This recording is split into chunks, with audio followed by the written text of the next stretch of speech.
നല്ലൊരു ചൂതാൻ കറിയാണ് കേട്ടോ ഉണ്ടാക്കാൻ പോകുന്നത്. അത്യാവശ്യം നല്ല എരിവും പുളിയൊക്കെ ഉള്ളൊരു ചൂതാൻ കറിയാണിത്. ഇതിന് ട്രിവാൻഡ്രം സൈഡിലൊക്കെ ചൂരമീൻ എന്നാണ് പറയുക. ഏകദേശം ഒരു ട്രിവാൻഡ്രം സൈഡിൽ ഉണ്ടാക്കുന്ന രീതിയിലുള്ള കറി തന്നെയാണ് ഇന്ന് ഉണ്ടാക്കാൻ പോകുന്നത് കേട്ടോ. അപ്പോൾ അതിന് വേണ്ടിയിട്ട് കുറച്ച് ചെറിയ ചൂതാൻ മീൻ നമുക്ക് വളരെ വൃത്തിയായിട്ട് കട്ട് ചെയ്തെടുക്കണം കേട്ടോ. വട്ടത്തിലാണ് ഇവിടെ മുറിക്കുന്നത്. എന്നിട്ട് അതിനെ കഴുകി വൃത്തിയാക്കി മാറ്റി വെക്കുക. എന്നിട്ട് അതിൽ മിക്സ് ചെയ്യാൻ ആവശ്യമായിട്ടുള്ള ചെറിയ ഉള്ളി, ഇഞ്ചി, തേങ്ങ, മഞ്ഞൾപ്പൊടി, മുളക് പൊടി, മല്ലിപ്പൊടി ഇവ നമുക്ക് നന്നായിട്ട് വെള്ളം ചേർത്ത് പേസ്റ്റായിട്ട് അരച്ചെടുക്കുക. എന്നിട്ടൊരു മൺചട്ടിയിലേക്ക് മാറ്റുക കേട്ടോ.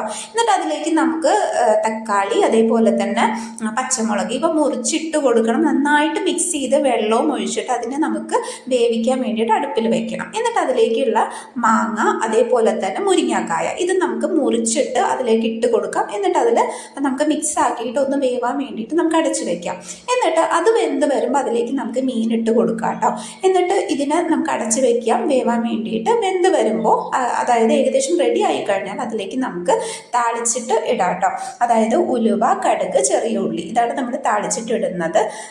പിന്നെ അതേപോലെ തന്നെ ഇത് നല്ല ടേസ്റ്റാണ്. ഇതിനെ നമ്മൾ താളിച്ച് കഴിഞ്ഞാൽ മിക്സ് ചെയ്ത് കൊടുക്കണം. നല്ല എരിവുണ്ടാവും, നല്ല പുളിയുണ്ടാവും.